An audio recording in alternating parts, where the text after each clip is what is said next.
নবী করিম সাল্লাল্লাহু আলাইহি ওয়াসাল্লাম বলেন, আল হায়াউ শু'বাতুম মিনাল ঈমান। লজ্জাশীলতা ঈমানের একটি বিশেষ শাখা। সুতরাং লজ্জাশীলতা হলো মানব সমাজের একটি সহজাত প্রবণতা, ইচ্ছা, আকাঙ্ক্ষা। এটা এমন একটি সূক্ষ্ম অনুভূতি যা মানুষকে অন্যায়, অসৎ, অশ্লীলতা ও নিন্দিত কাজ থেকে বিরত রাখে।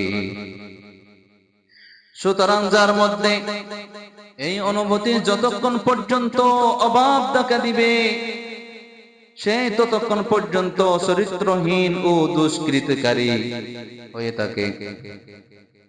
অন্যায়, অশ্লীলতা থেকে বিরত থাকাই ঈমানের প্রধান দাবি। তাই সরল ভাবে বলা যায়, একমাত্র লজ্জা অনুভূতি ঈমানের হেফাজত ও সংরক্ষণের বিরাট ভূমিকা পালনে সহায়ক হয়। তাই মহানবী করিম সাল্লাল্লাহু আলাইহি ওয়াসাল্লাম বলেছেন, লজ্জা ঈমানের একটি বিশেষ অংশ।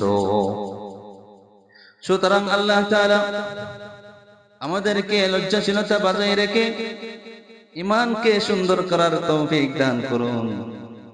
আমিন।